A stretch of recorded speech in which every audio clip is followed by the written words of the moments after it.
ሀገራማን ብለው እንደ ሀገሬ ወይም እንደ ልማዴ በሰላም አሳድረኝ ዶሮ ሲጮህ እነሳለሁ ብለው ሲተኙና ዶሮ ሳይጮህ ወይም ፀሐይ ሳትወጣ እንደጨለመ ለ2 ወር በጨለማ ቢያሳልፉ ምን ይሉ ይሆን?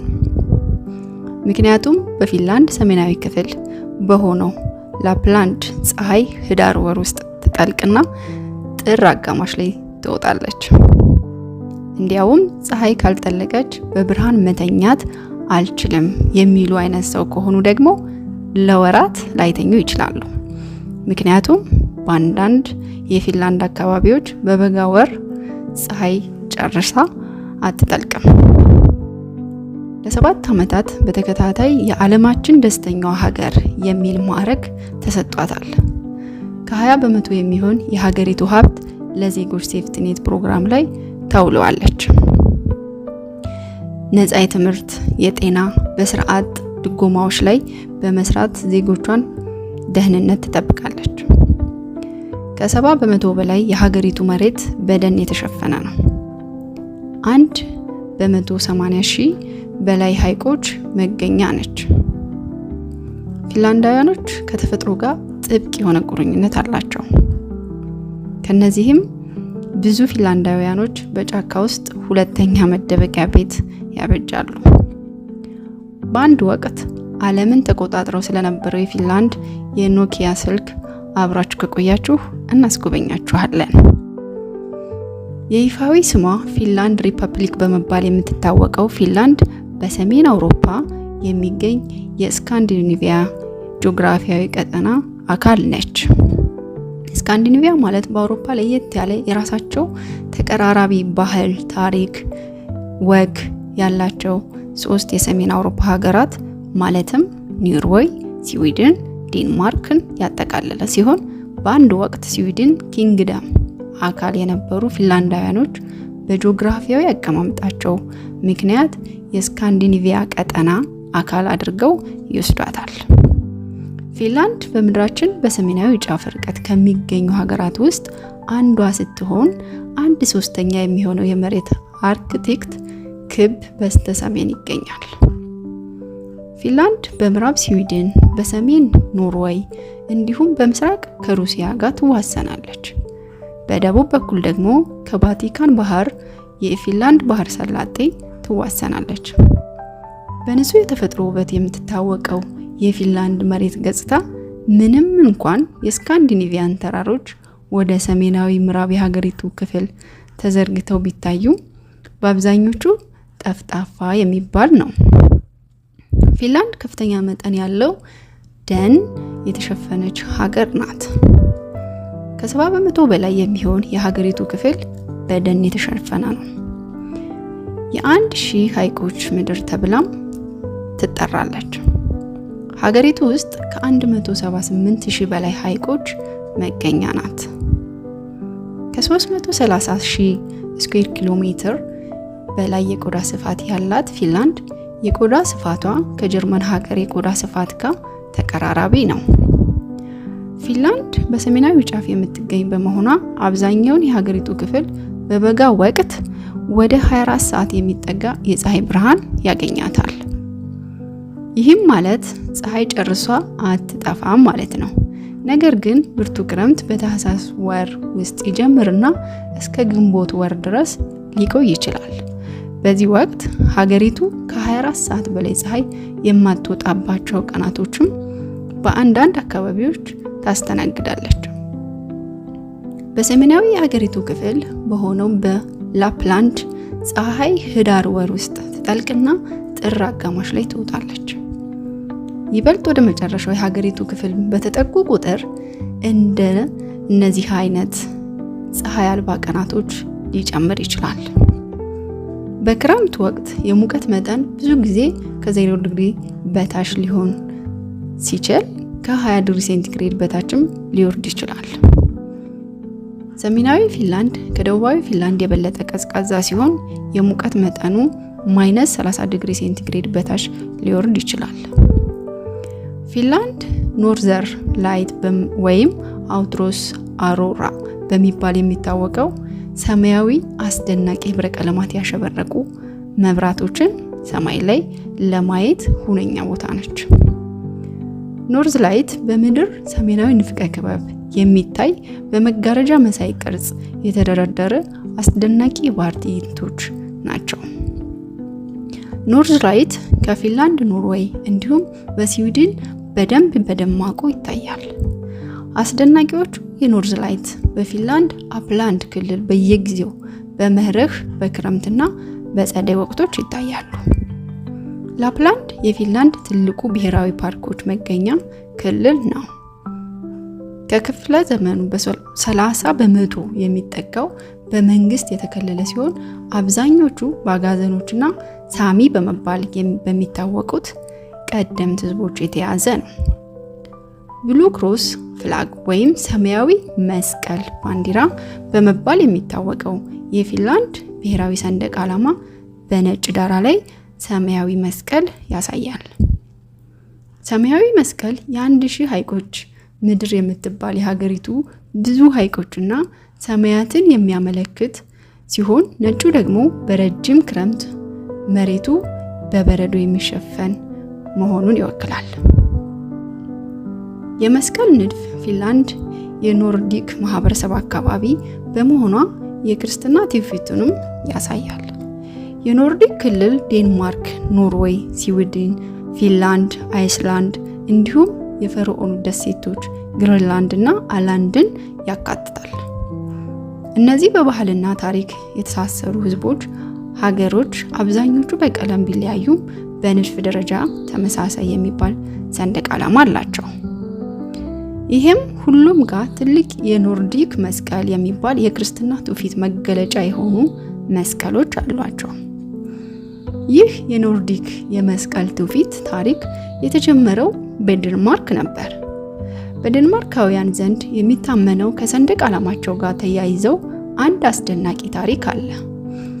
በዓለማችን ጥንታዊ ሰንደቅ ዓላማዎች አንዱ እንደሆነ የሚነገርለት የዴንማርክ ሰንደቅ ዓላማ በቀይ ዳራ ላይ ነጭ መስቀል የያዘ ነው። የባንዲራው ታሪክም በመስቀል ጦርነቶች ክሩዝ ዋር ጦርነት ይጀምራል። በ1219 የዴንማርክ ንጉስ ዳግማዊ ቫልዴማር እንዲሁም ሰራዊቱ በኢስቶኒያ ሊንዳኒስት ጦርነት እየተዋጉ ነበር። ዴንማርካውያን ጦርነቱ ላይ እየተሸነፉ እንደነበርና ጦርነቱን ለማሸነፍ የጥንካሬ ምልክት እንዲሰጣቸው ወደ ፈጣሪያቸው እንደጸለዩ ይነገርለታል።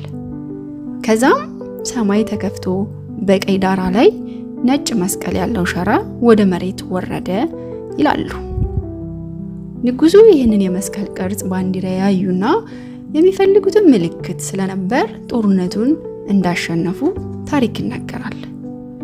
ከዛን ጊዜ ጀምሮ የሀገሪቱ ሰንደቅ ዓላማ ሆኖ ቀጥሎ በነበረበት ዘመናት በፊንላንድም ጭምር አብዛኞቹ የኖርዲክ ሀገራት ይህንን የኖርዲክ መስቀል የሚባል ባንዲራ ንድፍ በመጠቀም እንደጀመሩ ታሪክ ያሳያል።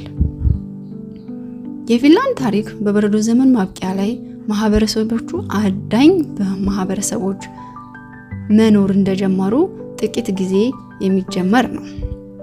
እነዚህ ቀደምት ሰፋሪዎች በአስቸጋሪዎች ወቅት ሰሜናዊ ጫፍ አካባቢዎች በአሳ ማጥመድና በአደን ላይ የተሰማሩ ህይወት ነበራቸው። ከጊዜ በኋላ ከአጎራባች ባህሎች ጋር ቅርብ ግንኙነት በመፍጠር ህብረተሰቡን ቀስ በቀስ የመለወጥና የግብርና ስራ እንዲሰሩ አድርገዋል። በመካከለኛው ዘመን የመጀመሪያ ላይ ፊንላንድ በባቲካን ባህር መስመሮች ላይ ከሌሎች ነጋዴዎች ከስካንዲኔቪያ መንግስታት ጋር በመተባበር መገባባየት ጀመሩ። በ12ኛው እና በ13ኛው ክፍለ ዘመን ስዊድኖች ተጽዕኖአቸው በመቀጠል ማስፋፋት የጀመረ ሲሆን ፊንላንድ የስዊድንን ግዛት አካል አድርጋ በማካተት ኢምፓየሩን አስፋፍቷል። ይህም የፊንላንድ 600 ዓመታት በላይ ለሚሆን ጊዜ በስዊድን አገዛዝ ስር እንድትወድቅ አድርጓታል።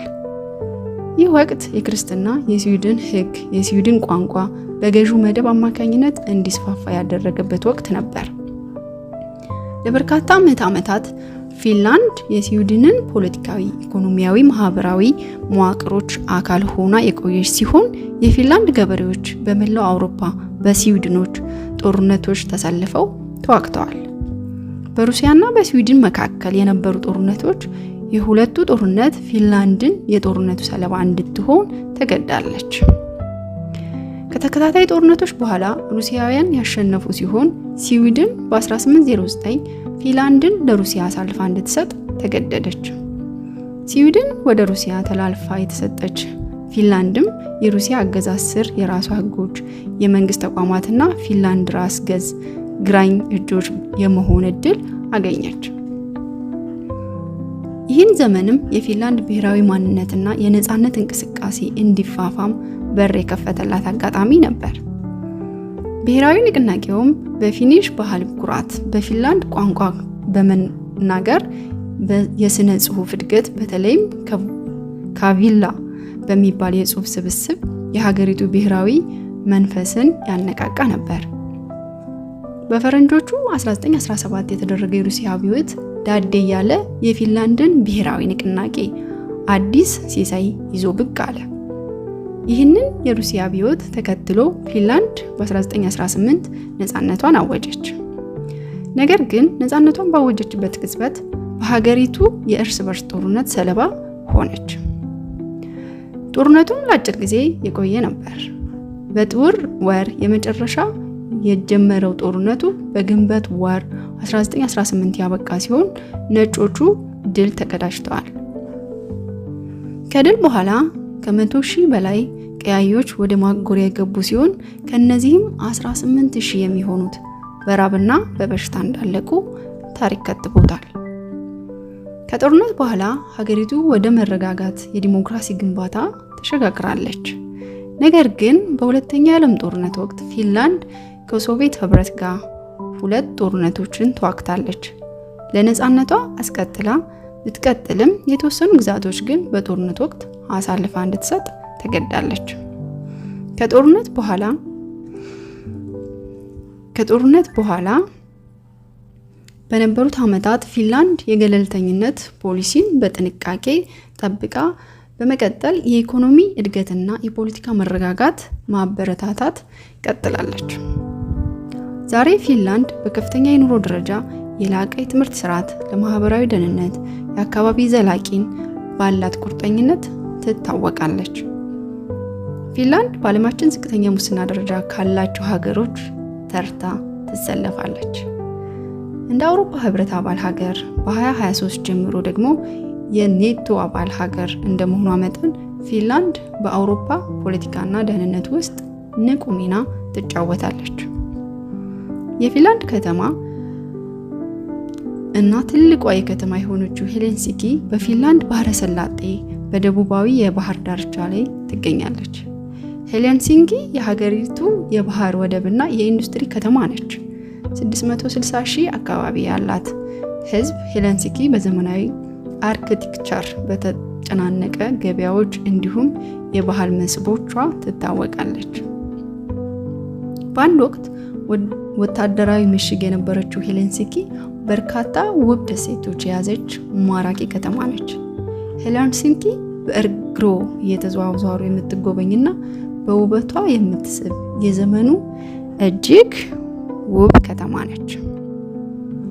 የአየር ሁኔታ ካስቸገሩት ወይም መራመድ ካልፈለጉ ደግሞ የህዝብ ማመላለሻ ስርዓቱ የፈለጉትን ቦታ ያደርሰውታል። በከተማ ውስጥ እንዲሁም በደሴቷ ዙሪያ ለመጓጓዝ ባቡሮች፣ ትራምፖች፣ አውቶቡሶችና ጀልባዎችን መጠቀም ይችላሉ። በሄልሲንኪ ከተማ በክረምት ወራት የቀን ሰዓታት በጣም አጭር ናቸው። ናጫ የመሰለው በረዶ ማየት ይችላሉ። በበጋ ወራት ደግሞ ወደ 19 ሰዓት የሚጠጋ የፀሐይ ብርሃን ታገኛለች። ኢትዮጵያ በሄልሲንኪ ቆንጽላ ጽሕፈት ቤት ያላት ሲሆን ወደ ሀገሪቱ ለመግባትም ሸንገን ቪዛ ያስፈልገውታል።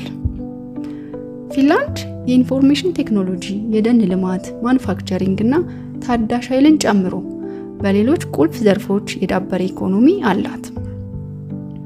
ሀገሪቱ እንደ ኖኪያ ያለ በዓለም ታዋቂ ኩባንያ መገኛም ነች።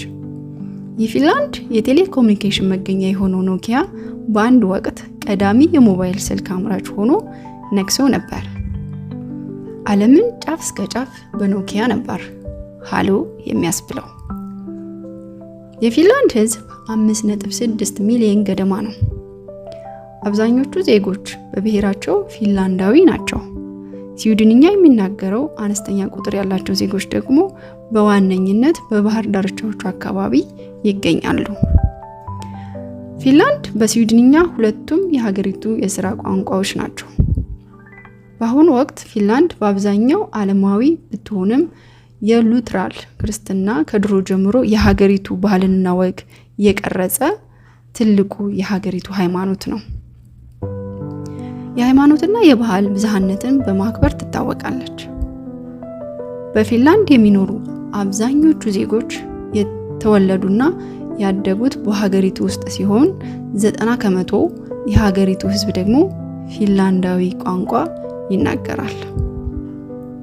ፊንላንድ ውስጥ ከ200,000 በላይ ስደተኞች እንደሚኖሩ ይታወቃል። ሌሎች የአውሮፓ ሀገሮች ደንና ጫካ እንደጨለመ አድርገው ሲመለከቱት፣ ፊንላንዳውያን ግን ደኖችን እንደ መጠለያና የጀብድ መገለጫ አድርገው ይመለከቱታል። ዛሬ ብዙ ፊንላንዳውያኖች ከከተማ ኑሮ ለማምለጥ ወደ ጫካ የመኖሪያ ቤት አላቸው። አበቃን። በሌላ ቪዲዮ እስከምንገናኝ ቸር ቆዩን።